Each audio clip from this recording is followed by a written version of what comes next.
Hello, good morning to all. कैसे हैं आप सब? आई थिंक सब ठीक होगा, बेहतर होगा, पढ़ रहे होंगे। चलिएगा, आज की क्लास में हम लोग पढ़ेंगे बहुत ही इम्पोर्टेंट पॉइंट जिसको कहते हैं पंक्चुएशन मार्क्स। वैसे तो पंक्चुएशन मार्क्स सभी विद्यार्थी जानते हैं क्या होता है, कैसे यूज होता है सेंटेंस में। तो पंक्चुएशन मार्क में हम सभी को हिंदी में जानना आवश्यक है। पंक्चुएशन मार्क्स को हिंदी में हम लोग विराम चिन्ह कहते हैं। विराम चिन्ह भी कई प्रकार से हिंदी में पढ़ते हैं, वही चीज सेम इंग्लिश में भी पढ़ी जाती है। वही मार्क्स होते हैं, उसी को हम लोग पंक्चुएशन में रखते हैं।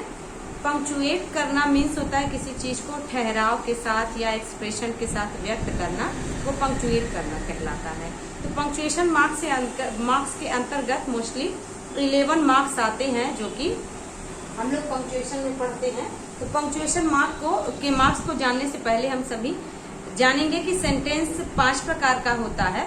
उन 5 प्रकार से सेंटेंसेस को जो कि हम सभी ने पढ़ लिया है, उस 5 टाइप्स के सेंटेंसेस में ही पंक्चुएशन मार्क्स का ज्यादातर यूज हमने देखा है। जैसा कि असर्टिव सेंटेंस में हम लोग देखते हैं फुल स्टॉप का यूज होता है। इंट्रोगेटिव सेंटेंस में क्वेश्चन मार्क का यूज होता है। ऑप्टेटिव सेंटेंस में कहीं एक्सक्लेमेशन मार्क, कहीं फुल स्टॉप का यूज होता है। और एक्सप्लेनेशन मार्क एक्सक्लेमेटरी सेंटेंस में यूज होता है। तो इस प्रकार से हमने इन सारे मार्क्स को समझाया। नरेशन पढ़ते हैं तो वहाँ इन्वर्टेड कॉमा को देखते हैं, कॉमा को देखते हैं। किसी भी स्टेटमेंट को पढ़ते हैं तो वहाँ कोलन का मार्क मिलता है।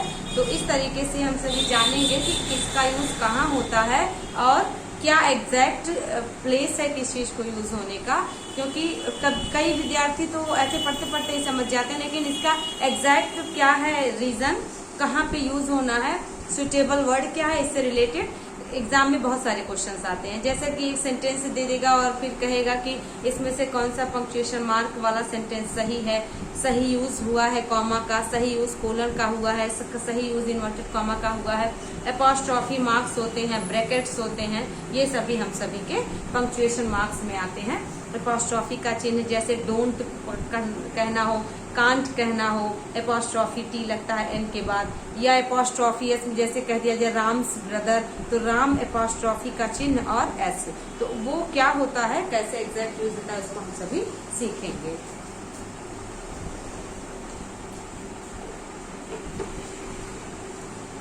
सबसे पहला हम लोगों का पंक्चुएशन मार्क है फुल स्टॉप। तो फुल स्टॉप सभी लोगों ने देखा होगा कि कोई भी सेंटेंस जैसे कह दिया जाए I am going, full stop, तो ये इसका करेक्ट फुल स्टॉप का जो मार्क है वो इसका करेक्ट प्लेस है। यहाँ पे फुल स्टॉप का ही यूज होना चाहिए क्योंकि ये दिया गया सेंटेंस असर्टिव सेंटेंस में है। यहाँ question mark, exclamation mark, comma, semicolon, colon, bracket कुछ भी नहीं यूज किया जा सकता। आगे बढ़ते हैं। नेक्स्ट है कॉमा। तो कॉमा का यूज सभी विद्यार्थी जानते हैं। कॉमा का यूज हम सभी नीचे करते हैं सेंटेंस में। जैसे कह दिया जाए ही सेड कॉमा आई, और इन्वर्टेड कॉमा में आई एम गोइंग, या राम, मोहन एंड रवि। तो यहाँ पे ही कॉमा का सुटेबल यूज होगा। इसके यहाँ पर सेमीकोलन का यूज नहीं हो सकता, यहाँ फुल स्टॉप का यूज नहीं हो सकता, यहाँ डैश का, यहाँ हाइफन का कोई भी चिन्ह यूज नहीं हो सकता। ठीक है, और भी डिटेल अब स्टडी करेंगे हम लोग कि सारे चिन्ह का क्या यूज है। देखिए कॉमा का यूज, कॉमा का ये चिन्ह होता है सेमी कोलन जिसको कहते हैं। तो कोलन क्या होता है, सेमी कोलन। सेमी मीन्स आप सभी जानते हैं, सेमी मीन्स होता है आधा। ठीक है, तो सेमी कोलन का मतलब कॉमा से कम जहाँ ठहरा हो वहाँ पे हम सभी सेमी कोलन का यूज करते हैं। कोलन का मार्क होता है 2 बिंदी होती है, इस तरह से 2 पॉइंट, उसको कोलन कहते हैं। इसको हम लोग एनालॉगी में पढ़ते हैं जब रीजनिंग पढ़ते हैं। जैसे लिख दिया जाता है चेयर, उसके बाद ये देखिए कोलन का मार्क लग के लिख दिया जाता है टेबल, ऐसे करके। तो ये जो चिन्ह होता है ये कोलन का चिन्ह होता है, और जो इस तरीके से चिन्ह दिया होता है वो सेमी कोलन का मार्क दिया होता है। इसके बाद देखेंगे क्वेश्चन मार्क। सभी विद्यार्थी जानते हैं क्वेश्चन मार्क का चिन्ह। एक्सक्लेमेशन मार्क, एक्सक्लेमेशन मार्क मतलब होता है एक बिंदी और एक लाइन, जिसको हम लोग कह सकते हैं खड़ी लाइन, उसके बाद उसके नीचे एक बिंदी, एक्सक्लेमेशन मार्क होता है। इसके बाद आता है हम सभी का नेक्स्ट पंक्चुएशन मार्क, वो है हाइफन। तो हाइफन और डैश में बहुत से विद्यार्थी कंफ्यूज रहते हैं, वे ये नहीं समझ पाते हैं कि हाइफन और डैश का एग्जैक्ट क्या है स्टाइल लिखने का। तो हाइफन और डैश में अंतर होता है। हाइफन और डैश में ये अंतर होता है कि हाइफन का जो चिन्ह होता है वो छोटा होता है और डैश का चिन्ह बड़ा होता है। कई बार जब हम लोग अनजाने में स्टडी करते हैं, पढ़ते हैं, नहीं जानते हैं, तो जहाँ पे डैश बोला मन किया इतना बड़ा लगाया, मन किया इतना बड़ा लगाया, मन किया इतना बड़ा लगाया। हर विद्यार्थी अपने हिसाब से इस हाइफन और डैश को डिफाइन करता है, लेकिन ध्यान यहाँ रखना है कि जो हाइफन होता है वो छोटा सा डैश होता है, उसको हाइफन नाम दिया गया है, और जो डैश होता है वो थोड़ा सा बड़ा होता है। हॉरिजॉन्टल दोनों होते हैं। हॉरिजॉन्टल छोटा हो तो हाइफन कहते हैं और बड़ा हो तो हॉरिजॉन्टल लाइन डैश कहलाती है। नेक्स्ट है अपॉस्ट्रोफी। अपॉस्ट्रोफी में हमने आपको बताया अगर लिखा हो डोंट तो ये देखिए अपॉस्ट्रोफी का मार्क है। अगर लिख दिया गया हो राम्स सिस्टर तो यहाँ पे देखिए राम्स सिस्टर लिखा है, यहाँ पे सिस्टर ऑफ राम नहीं लिख सकते, इसका मीनिंग होता है का, तो ये अपॉस्ट्रोफी का चिन्ह माना जाता है। ठीक है ना। इसके बाद है इन्वर्टेड कॉमा। इन्वर्टेड कॉमा तो सभी लोग जानते हैं। इन्वर्टेड कॉमा में क्या होता है, इन्वर्टेड कॉमा तो एक तो नरेशन में हम लोग पढ़ते हैं, ठीक है ना, एक नरेशन में हम लोग पढ़ते हैं डायरेक्ट इनडायरेक्ट में, और दूसरा इन्वर्टेड कॉमा का यूज हम सभी किसी के स्टेटमेंट को पढ़ते हैं, है ना। जैसे कह दिया जाए the child is the father of man, ये किसका स्टेटमेंट है, ये विलियम वर्ड्सवर्थ का स्टेटमेंट है ना। प्रैक्टिस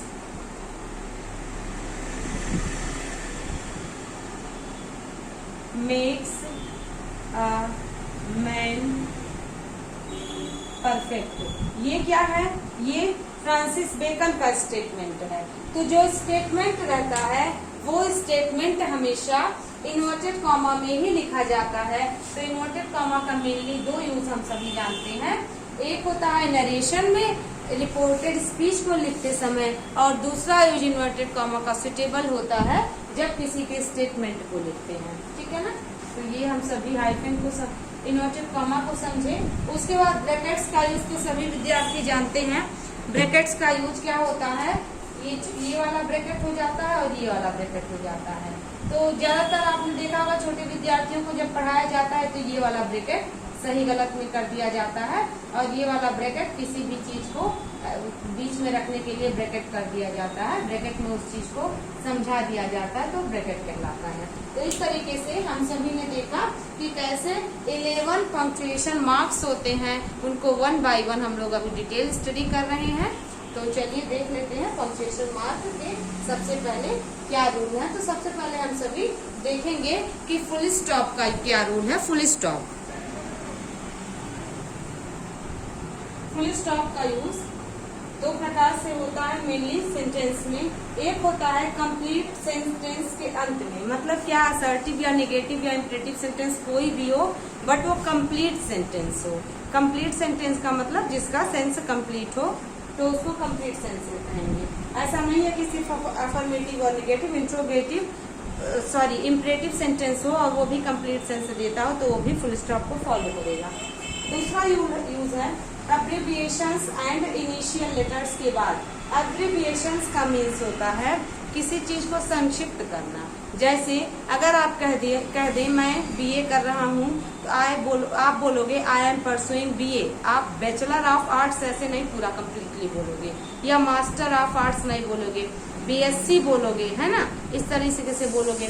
आईएएस ऑफिसर बोलोगे, ना कि उसका फुल फॉर्म बोलोगे, है ना, कि मैं उसका फुल फॉर्म आप बोल के व्यक्त करो, तो उसको एब्रिविएशन कहते हैं। जैसे बैचलर ऑफ आर्ट को आपने संक्षिप्त किया तो बीए कह दिया, एमए कह दिया, है ना।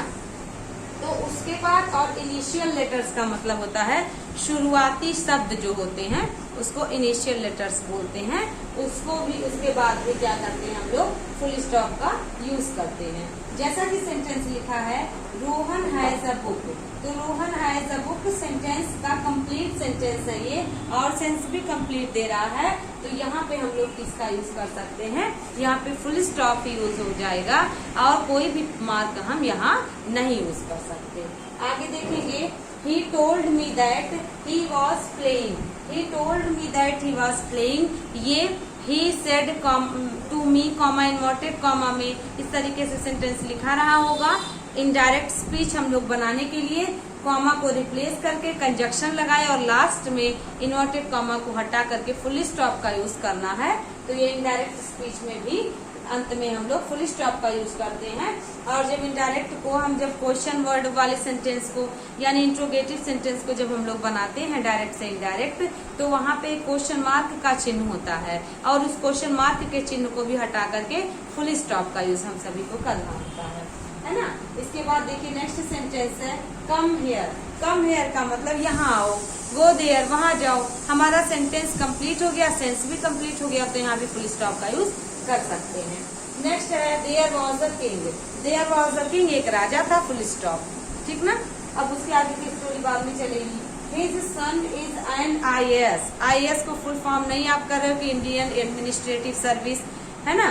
आप सिर्फ IAS, IFS, IRS कुछ भी लिख दो, तो इसलिए यहाँ पे IAS। और ध्यान ये रखना है कि इस तरीके से आप नहीं लिखोगे, I लिख दोगे, A लिख दोगे, S लिख दोगे, ये गलत है तरीका। या आप I लिख दो, यहाँ पे बिंदी लगाओ, यहाँ बिंदी लगाओ और यहाँ बिंदी लगाओ, ये भी तरीका गलत है। आप जब फुल स्टॉप लगाओगे तो आप यहाँ नीचे लगाओगे, है ना। तो ये भी ऑप्शन को ध्यान देना होगा। तो नीचे बिंदी लगी होती है, ऐसे बीच में नहीं, और स्मॉल लेटर के बाद भी नहीं लगी होती है, हमेशा कैपिटल लेटर रहता है, ठीक ना। और देखिए BSc लिखा जाता है तो B और एक छोटा सा फुल स्टॉप और SC एक में रहता है, ठीक है। और देखेंगे I shall go at 6 AM। AM PM भी देखिए A के बाद और M के बाद इस तरीके से लिखेंगे तो ऐसे, और अगर इस तरीके से लिखे तो इस तरीके से हम लोग ये फुल स्टॉप लगाते हैं। देखिए PM ऐसे लिखा होता है, P और M इस तरीके से लगा होता है, ठीक है। तो ये जो फुल स्टॉप का मार्क होता है, इसको हम लोग भी संक्षिप्त करने के लिए ऐसे फुल स्टॉप का यूज कर सकते हैं। तो दो यूज है फुल स्टॉप का, एक कंप्लीट सेंटेंस के अंत में और दूसरा एब्रिविएशन फॉर्म या इनिशियल लेटर्स के बाद। अब हम लोग सीखेंगे कहाँ हम लोग कॉमा का यूज करते हैं, ठीक है ना। कॉमा का यूज भी बहुत ही इम्पोर्टेंट है। कॉमा का यूज देखेंगे,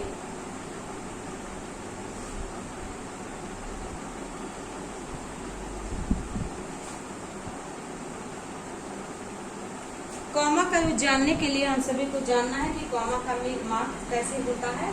तो कॉमा इसको कहते हैं और कॉमा नीचे लगता है, ठीक है। तो यदि कॉमा के कई यूज है, जैसे दो क्या दिया जाए, राम, रोहन एंड रोहित, ठीक है ना। कॉमा का ये यूज है एग्जैक्ट सही फॉर्म। यहाँ हम लोग कोलन का यूज नहीं कर सकते, सेमी कोलन का, यहाँ कोलन का यूज नहीं किया जा सकता, बोथ आर इनकरेक्ट। ये हम लोग यहाँ पे कॉमा का ही यूज करेंगे। और कॉमा का यूज कैसे कर सकते हैं, क्या दिया जाए, you are a good boy comma and Ravi, आगे कुछ भी आप लिखते जाओ, अंत में फुल स्टॉप लगा देना है।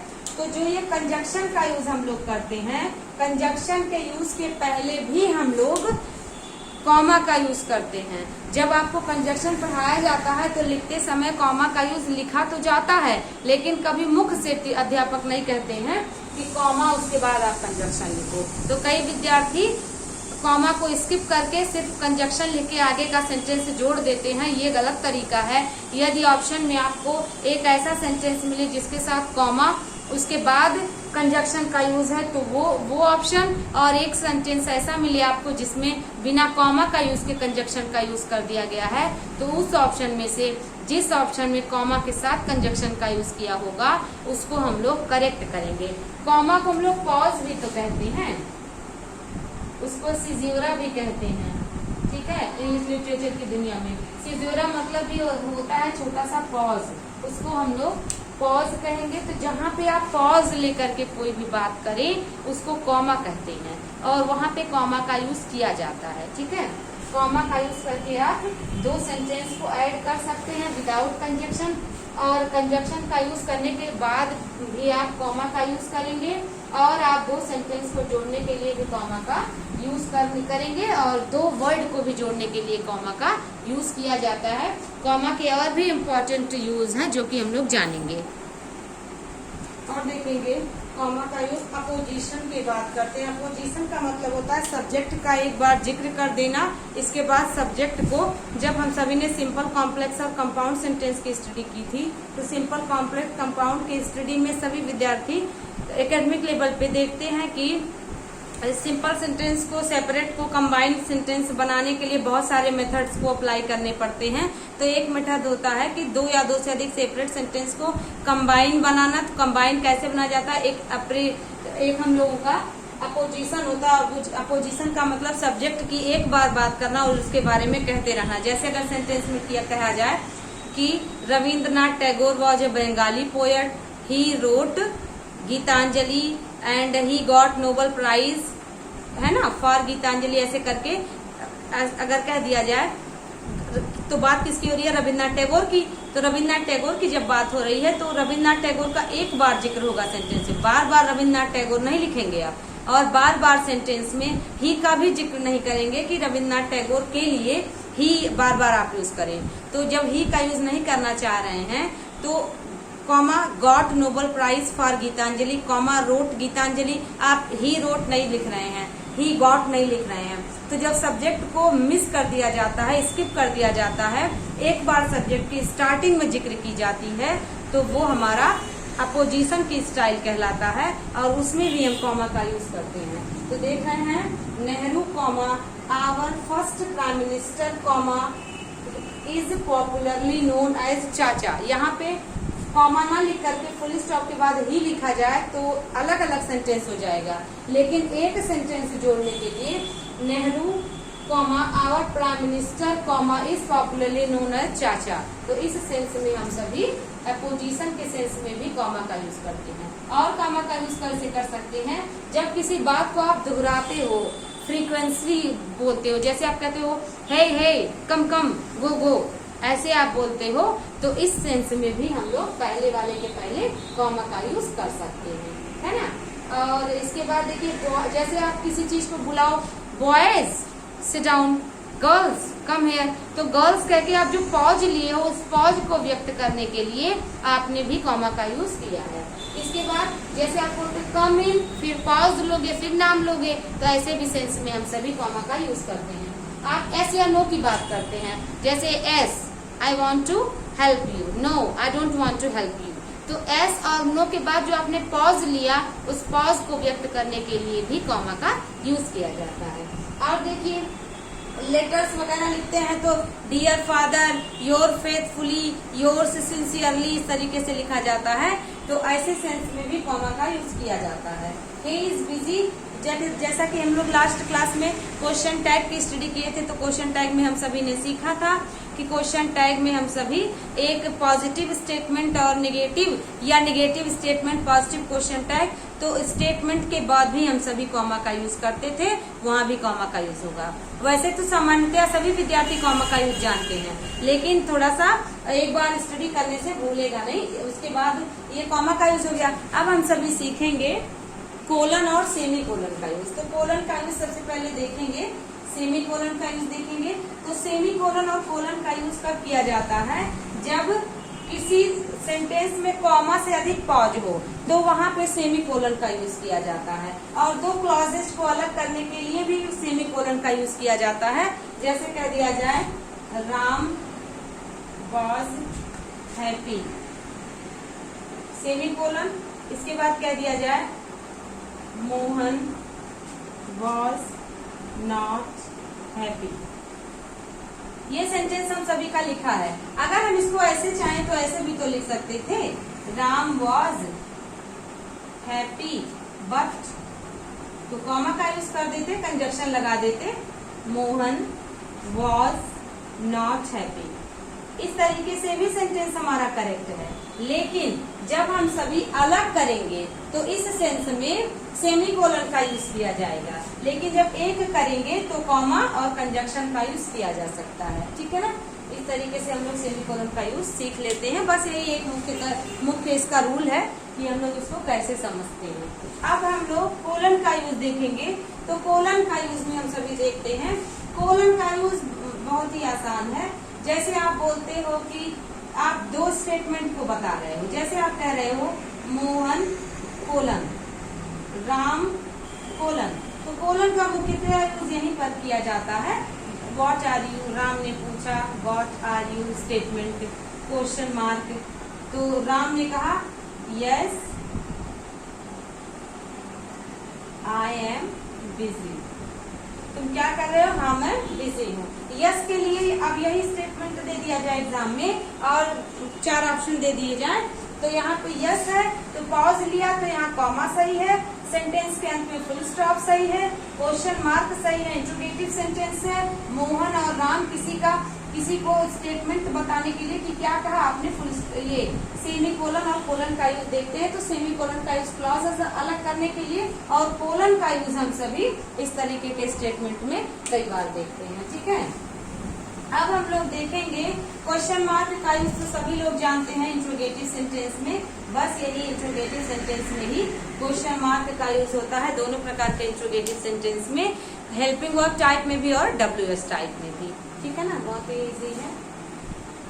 क्वेश्चन मार्क वाले सेंटेंसेस को देखने के लिए हम सभी देख सकते हैं। जैसे कह दिया जाए Raghav was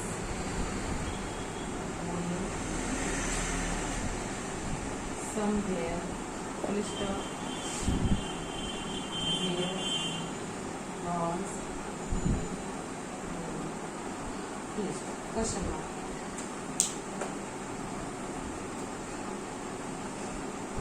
What a nice day, question mark.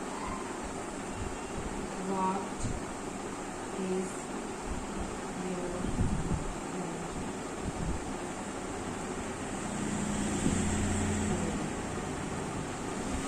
What your friend does.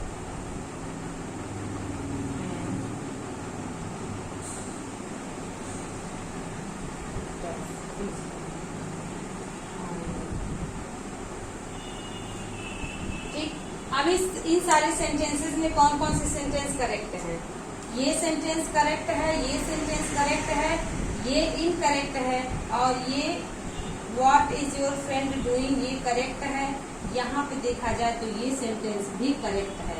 ध्यान देंगे जब इंट्रोगेटिव सेंटेंस को बोलते हैं तो हम लोग ये वाला सही है, लेकिन व्हाट और हाउ आपको जब आप सभी ने नरेशन की स्टडी की होगी तो नरेशन में देखा होगा कि नरेशन में किस प्रकार से हम सभी इंट्रोगेटिव सेंटेंस को जब बनाते हैं डायरेक्ट स्पीच में, तो उसमें इंट्रोगेटिव सेंटेंस को बनाते समय हम सभी क्या करते हैं, जो हेल्पिंग वर्ब होता है वो वहां से अगर स्टार्ट हो तो इफ या वेदर लगाते हैं, अंत में फुल स्टॉप। लेकिन यदि क्वेश्चन वर्ड से सेंटेंस स्टार्ट होता है तो क्वेश्चन वर्ड को ही कंजक्शन के रूप में लिख देते हैं। तो क्वेश्चन वर्ड को जब कंजक्शन के रूप में हम सभी लिख देते हैं तो अंत में हम सभी क्वेश्चन वर्ड सब्जेक्ट उसके बाद हेल्पिंग वर्ब लगाते हैं तो स्टेटमेंट हम सभी का अफर्मेटिव हो जाता है, इसलिए अंत में फुल स्टॉप लगाते हैं।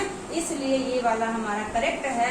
और व्हाट अ नाइस डे और हाउ अ नाइस डे को एक्सक्लामेटरी सेंटेंस में हम सभी एक्सक्लामेशन मार्क में जब पढ़े थे तो एक्सक्लामेटरी सेंटेंस में हम सभी ने देखा था कि हम सभी एक्सक्लामेशन मार्क का यूज करते हैं ऐसे सेंटेंस में। और एक्सक्लामेटरी सेंटेंस का यूज कहाँ होता है? एक्सक्लामेशन मार्क का कह दिया जाए हुर्रे, एक्सक्लामेशन मार्क, एलाह, एक्सक्लामेशन मार्क, ऐसे सेंस में एक्सक्लामेटरी मार्क का यूज किया जाता है ना। कह देते हम लोग फी इस तरीके से, ये वाली हो गई। ठीक, तो ऐसे सेंस में एक्सक्लामेटरी मार्क का यूज किया जाता है। हाउ से सेंटेंस स्टार्ट हो, हाउ आर यू, तो ये इंट्रोगेटिव है, लेकिन कह दिया जाए हाउ यू डिड दिस, तो ये हम लोगों का फुल स्टॉप को फॉलो करेगा। ठीक है, और देख दिया जाए how beautiful your dress is. यहाँ पे एक्सक्लेमेटरी मार्क का यूज हो जाएगा, एक्सक्लेमेशन मार्क का एक्सक्लेमेटरी सेंटेंस है। तो interrogative sentence, interrogative word what हो, हुम हो, व्हाई हो, वेदर हो, है ना, वेयर हो, ऐसे वर्ड को ही पकड़ करके इंट्रोगेटिव मार्क नहीं लगाया जाता है। जब सेंटेंस इंट्रोगेटिव हो तो उसमें क्वेश्चन मार्क, और वही सेंटेंस यदि अफर्मेटिव बन जाए तो फुल स्टॉप, एक्सक्लेमेटरी सेंटेंस की बात हो तो एक्सक्लेमेशन मार्क, अधिक अगर पॉज लेना हो तो सेमी कॉलन, दो क्लॉज को अलग करने के लिए सेमी कॉलन, यदि किसी का स्टेटमेंट बताना हो और उस व्यक्ति का नाम हो तो यहाँ वहाँ पे कोलन, यदि अगर अब्रिविएशन फॉर्म हो तो वहाँ पे हम लोग फुल स्टॉप का यूज करते हैं, और किसी को संबोधित किया जाए तो वहाँ पे हम सभी अगर यस नो या दो सेंटेंसेस के बाद कंजक्शन के पहले ऐसे सेंस में हम सभी किसका यूज करते हैं, कॉमा का यूज कर सकते हैं, और फुल स्टॉप का यूज तो पता ही है। आगे हम सभी देखेंगे हाइफन का पंक्चुएशन, और हम सभी देखेंगे हाइफन का यूज देखेंगे। हाइफन का यूज हम सभी, जैसे अगर कहना हो मदर तो यहाँ पे छोटा सा लगाते हैं, इन लगाते हैं, ला लगाते हैं, ठीक है। कई विद्यार्थी इसको समझते हैं कि ये डैश है, बिल्कुल नहीं, ये डैश नहीं है। सभी लोग ध्यान से देखे होंगे, ये बहुत छोटा सा होता है। तो इस दो नाउन के अंत में, दो नाउन के बीच में हम सभी उसको क्या करते हैं, हाइफन का मार्क लगा देते हैं। या अगर किसी मैथमेटिक्स डिजिट को अगर इस तरीके से वर्ड में डिफाइन करना हो तो भी दो वर्ड के बीच में, जैसे अगर लिखना हो कि 25 को अगर हम सभी को ऐसे लिखना हो, डिजिट को वर्ड में चेंज करना हो तो हम सभी 20 एक हाइफन का चिन्ह और 5, जब आप नहीं जानेंगे तो बड़ा सा डैश ऐसे लगा देंगे जो कि गलत हो जाएगा। 70 को लिखना हो तो 70 हाइफन का चिन्ह और 2, या इसको हाइफन बोलते हैं, इसको डैश नहीं बोलते हैं। और देखेंगे वन वे टिकट, जैसे इस तरीके से व्यक्त करना हो तो भी यहाँ पे इस तरीके से कह देते हैं हाइफन का चिन्ह। कमांडर इन चीफ, हाइफन का चिन्ह लगा होता है। कभी कभी सेमी वर्ड, सब ordinate, coordinate, ex president, ex chief minister, इस तरीके से कहना तो एक्स मतलब पूर्व होता है, भूतपूर्व, उसको एक्स कहते हैं। तो इसके एक्स के बाद भी हम सभी हाइफन का मार्क लगाते हैं। सब लिखा हो तो सब के बाद भी लगा देते हैं सब टाइटिल, ठीक है ना, ऐसे लगा देते हैं छोटा सा मार्क हाइफन का। इस तरीके से सब्स्टिट्यूट है ना, या सब इंस्पेक्टर, सब ऑर्डिनेट क्लॉज लगा सकते हैं। इसको एग्जाम में आया तो ऐसे आएगा। 3 वीक कोर्स तो 3 वीक और कोर्स, इसको व्यक्त करने के लिए हाइफन का सहारा, हाइफन मार्क का सहारा लेना पड़ा। हाइफन मार्क की तरह ही हम सभी डैश पढ़ते हैं, ठीक है, डैश। तो डैश क्या होता है, थोड़ा सा बड़ा होता है, ठीक है। तो डैश होता है जहां हम सभी कोलन का यूज, सेमी कोलन का यूज करते हैं, वहां पर डैश का यूज किया जा सकता है। जैसे अगर कह दिया जाए द टाइटिल इज, ऐसे डैश।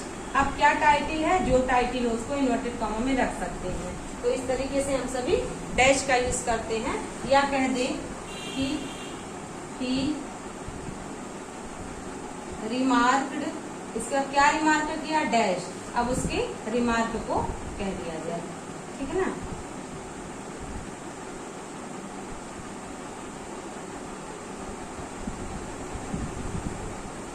इस तरीके से देखिए, फ्रीडम इज आवर सक्सेस। तो यहाँ पे रिमार्क, उसमें क्या टिप्पणी की आप उसको बताने के लिए यहाँ पे डैश का यूज करेंगे। यहाँ हाइफन का चिन्ह नहीं लग सकता। Most of the time hyphen का चिन्ह बीच में लगता है, 2-3 वर्ड के बीच में। जैसे देखिए यहाँ बीच में आया है, बीच में, यहाँ भी देखिए 2 वर्ड के बीच में आया है, यहाँ भी बीच में, यहाँ भी बीच में। परंतु ये फुल स्टॉप का चिन्ह है, यहाँ आप हाइफन या कॉमा या कोलन का यूज नहीं कर सकते। फुल स्टॉप है एमपी वाला, है ना, मेंबर ऑफ पार्लियामेंट। यहाँ भी देखिए बीच में आया है, यहाँ भी देखिए 2 वर्ड के बीच में। तो हाइफन और डैश में क्या अंतर है, हाइफन का यूज सेंटेंस के बीच में करेंगे और डैश का यूज हम सभी सेंटेंस के बीच में तो करेंगे, लेकिन दो स्टेटमेंट को अलग करने के लिए या बताने के लिए या किसी के रिमार्क को कहने के लिए किसी ने क्या कहा, डैश करके और उसके स्टेटमेंट को बताते हैं। इस तरीके से हम लोग इसको सीख लेते हैं। तो आई होप आज की क्लास आपको पसंद आई होगी। तो आप अच्छे से रिवाइज करिएगा, स्टडी करिएगा बेहतरीन तरीके से। मिलते हैं इसके सेकेंड क्लास में, तो फिर अच्छे से रिवाइज करिएगा। Thank you.